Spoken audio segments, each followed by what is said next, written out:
کیا آپ یقین کریں گے کہ ایک سرد رات میں ایک اجنبی لڑکی کو دی گئی ایک شال ایک ایسا راز کھول دے گی جو 10 سال پرانا زخم پھر سے تازہ کر دے گا اور ایک بیٹے کو اپنی ماں کی حقیقت کے سامنے کھڑا کر دے گا۔ بسم اللہ الرحمن الرحیم۔ میں کمرے میں داخل ہوا تو سردی کی ایک تیز لہر میرے جسم سے ٹکرائی اور اسی لمحے میری نظر اس منظر پر جا کر رک گئی جس نے مجھے اندر تک ہلا کر رکھ دیا۔ میری اپنی گرم شال جو میں نے کچھ دیر پہلے کرسی پر رکھی تھی اب ایک دبکی ہوئی لڑکی کے کندھوں پر تھی۔ وہ دیوار کے ساتھ ایسے سمٹ کر بیٹھی تھی جیسے دنیا سے خود کو چھپانا چاہتی ہو۔ اس کے ہونٹ نیلے پڑ چکے تھے اور ہاتھ بری طرح کانپ رہے تھے۔ میں نے ایک قدم آگے بڑھایا تو اس کی آنکھوں میں خوف کی ایسی چمک آئی جیسے میں کوئی انسان نہیں بلکہ اس کے لیے خطرہ ہوں۔ میں کچھ کہنے ہی والا تھا کہ وہ جلدی سے بولی، صاحب میں چور نہیں ہوں، مجھے معاف کر دیں، بہت سردی لگ رہی تھی اس لیے میں نے یہ شال اوڑھ لی۔ اس کی آواز میں اتنی بے بسی تھی کہ میرے قدم وہیں رک گئے، مگر جیسے ہی اس کے کندھوں سے شال پھسلی اور نیچے گری میری سانس رک سی گئی۔ اس کے بازوؤں اور گردن پر نیل کے گہرے نشان ایسے تھے جیسے کسی نے بے رحمی سے اسے بار بار مارا ہو۔ میرا دل ایک لمحے کو دہل گیا۔ میں نے بے اختیار پوچھا، یہ کس نے کیا؟ تم کون ہو؟ وہ لڑکی کچھ لمحے خاموش رہی، پھر اس نے آنسو صاف کیے اور آہستہ سے اپنا نام بتایا۔ اس کا نام سنتے ہی مجھے لگا جیسے زمین میرے قدموں کے نیچے سے نکل گئی ہو۔ میرا دل زور زور سے دھڑکنے لگا اور ماضی کی وہ ساری تصویریں ایک ایک کر کے میری آنکھوں کے سامنے آنے لگیں۔ یہ نام میرے لیے اجنبی نہیں تھا، یہ تو وہی لڑکی تھی جس سے میرا نکاح ہوا تھا 10 سال پہلے۔ جب میں نے اسے پہلی بار دیکھا تھا تو وہ شرم سے نظریں جھکا کر بیٹھی تھی اور میری ماں نے مجھے تسلی دی تھی کہ بیٹا یہ لڑکی بہت نیک ہے، مگر شادی کے چند دن بعد ہی اماں نے ایک دن آ کر بتایا تھا کہ وہ بھاگ گئی ہے، وہ کسی کے ساتھ چلی گئی ہے اور اس نے ہمارے خاندان کی عزت مٹی میں ملا دی ہے۔ اس دن میرے دل میں ایک آگ بھڑکی اٹھی تھی۔ میں نے بغیر کچھ سوچے سمجھے اس پر یقین کر لیا تھا۔ میں نے کبھی اس لڑکی کو تلاش کرنے کی کوشش بھی نہیں کی تھی، میں نے اسے اپنے دل سے نکال دیا تھا، مگر آج وہی لڑکی میرے سامنے بیٹھی تھی، زخمی حالت میں، ٹوٹی ہوئی سانسوں کے ساتھ، اور اس کی آنکھوں میں وہی سچائی تھی جو 10 سال پہلے میں نے نظر انداز کر دی تھی۔ میرا دماغ جیسے سن ہو چکا تھا۔ میں اسے دیکھ رہا تھا اور وہ نظریں جھکائے بیٹھی تھی۔ کمرے میں خاموشی اس قدر گہری ہو گئی تھی کہ ہمیں اپنی سانسوں کی آواز بھی صاف سنائی دے رہی تھی۔ میں نے ہمت کر کے پوچھا، اگر تم وہی ہو تو پھر تم بھاگی کیوں تھیں؟ یہ سب کیا ہے؟ اس نے آہستہ سے سر اٹھایا، اس کی آنکھوں میں آنسو بھر آئے اور وہ بولی، میں کبھی نہیں بھاگی تھی، مجھے نکاح کے 3 دن بعد ہی اس گھر سے نکال دیا گیا تھا۔ اس کی یہ بات میرے دل پر ہتھوڑے کی طرح لگی۔ میں نے بے یقینی سے کہا، یہ کیسے ہو سکتا ہے؟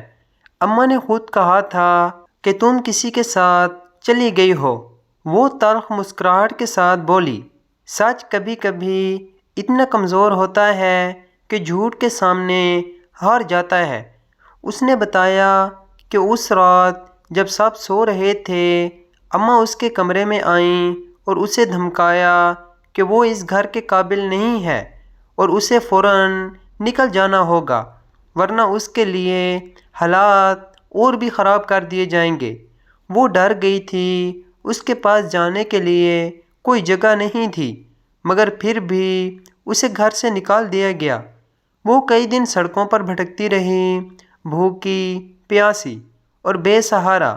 پھر ایک عورت نے اسے پناہ دی، مگر وہ پناہ دراصل ایک قید تھی، جہاں اسے کام کے بہانے مارا جاتا اور ذلیل کیا جاتا۔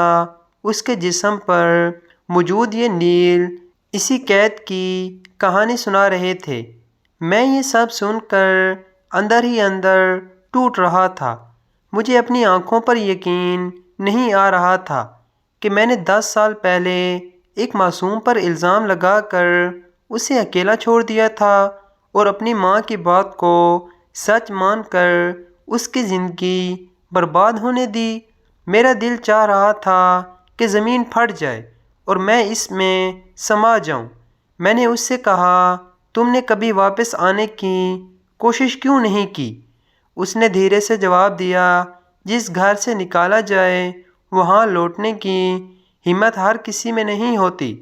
اور پھر میں نے سنا تھا کہ آپ نے بھی مجھے قبول کرنے سے انکار کر دیا تھا۔ اس کی یہ بات میرے سینے میں تیر کی طرح لگی، کیونکہ یہ سچ تھا۔ میں نے کبھی سچ جاننے کی کوشش ہی نہیں کی تھی۔ میں صرف اپنی انا اور غصے میں اندھا ہو گیا تھا۔ اس رات میری نیند آنکھوں سے کوسوں دور تھی۔ میں بار بار اسی بات کو سوچ رہا تھا کہ اگر میں نے اس وقت تھوڑی سی ہمت دکھائی ہوتی، اگر میں نے سچ جاننے کی کوشش کی ہوتی، تو شاید آج یہ لڑکی اس حال میں نہ ہوتی۔ صبح ہوتے ہی میں نے ایک فیصلہ کر لیا۔ میں نے اپنی ماں کے کمرے کا دروازہ کھولا اور ان کے سامنے جا کر کھڑا ہو گیا۔ میری آواز میں وہ لرزش تھی جو کبھی انہوں نے نہیں سنی تھی۔ میں نے سیدھا سوال کیا، کیا وہ لڑکی واقعی بھاگی تھی یا آپ نے اسے نکالا تھا؟ پہلے تو انہوں نے انکار کیا، مگر جب میں نے ساری بات بتائی تو ان کے چہرے کا رنگ اڑ گیا اور وہ خاموش ہو گئیں۔ ان کی خاموشی ہی ان کا اعتراف تھی۔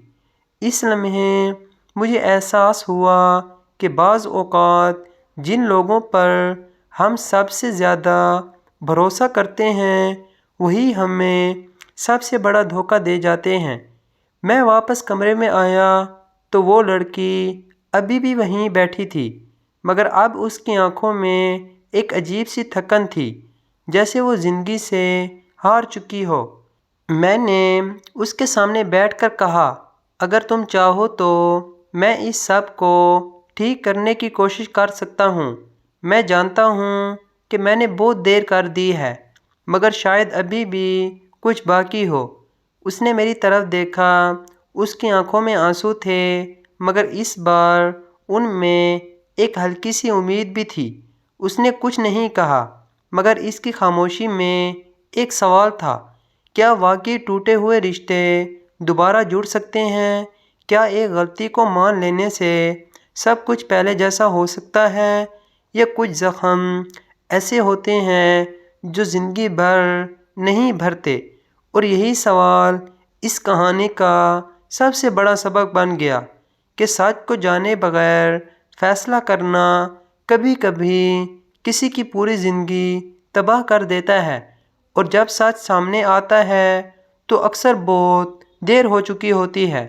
آخر کار اس نے ایک گہری سانس لی اور کافی دیر خاموش رہنے کے بعد دھیرے سے بولی کہ ٹوٹے ہوئے رشتے شاید دوبارہ جڑ تو سکتے ہیں، مگر ان میں پڑی دراڑیں کبھی مکمل طور پر ختم نہیں ہوتیں۔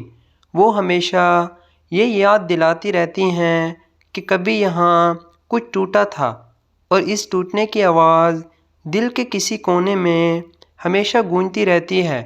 اس کے الفاظ میں کوئی شکوہ نہیں تھا، مگر ایک ایسا درد ضرور تھا جو برسوں سے اس کے اندر دبا ہوا تھا۔ میں نے یہ سب سن کر سر جھکا لیا، اور پہلی بار مجھے اپنے کیے پر سچی شرمندگی محسوس ہوئی۔ میں نے آہستہ سے اس کے سامنے ہاتھ جوڑ کر معافی مانگی۔ میری آواز بھرا گئی تھی اور آنکھیں نم تھیں۔ میں نے کہا کہ میں نے اس وقت بغیر سوچے سمجھے ایک ایسا فیصلہ کیا جس نے تمہاری پوری زندگی بدل دی، اور شاید میں اسی غلطی کا بوجھ ساری عمر اٹھاؤں گا، مگر اگر تم مجھے ایک موقع دو تو میں اپنی ہر سانس کے ساتھ اس غلطی کو درست کرنے کی کوشش کروں گا۔ میں نے سچ کا ساتھ دوں گا، چاہے اس کے لیے مجھے اپنے ہی گھر والوں کے سامنے کیوں نہ کھڑا ہونا پڑے۔ وہ خاموشی سے مجھے دیکھتی رہی، جیسے میرے ہر لفظ کو دل میں اتار رہی ہو۔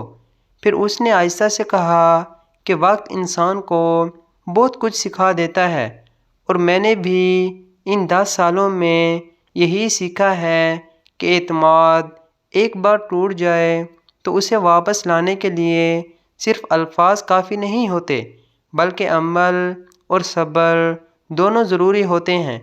اگر تم واقعی بدل چکے ہو تو میں تمہیں ایک موقع دینے کو تیار ہوں، مگر اس بار میں جلدی میں کوئی فیصلہ نہیں کروں گی۔ ہم وقت کو گواہ بنائیں گے اور دیکھیں گے کہ تم اپنے وعدوں پر کتنا قائم رہتے ہو۔ اس کی یہ بات میرے لیے کسی سخت آزمائش سے کم نہ تھی، مگر شاید یہی اصل انصاف تھا۔ میں نے بغیر کچھ کہے اس کی شرط قبول کر لی، کیونکہ میں جانتا تھا کہ میں اب کسی بھی قیمت پر سچ سے منہ نہیں موڑ سکتا۔ کمرے میں پھیلی سردی اب بھی ویسی ہی تھی، مگر دل کے اندر ایک عجیب سی گرمی محسوس ہو رہی تھی، جیسے امید کی ایک ہلکی سی روشنی اندھیرے کو آہستہ آہستہ ختم کرنے لگی ہو۔ میں نے پہلی بار یہ محسوس کیا کہ سچی توبہ صرف زبان سے معافی مانگنے کا نام نہیں، بلکہ اپنے عمل کو بدلنے اور ہر قدم پر سچ کا ساتھ دینے کا نام ہے۔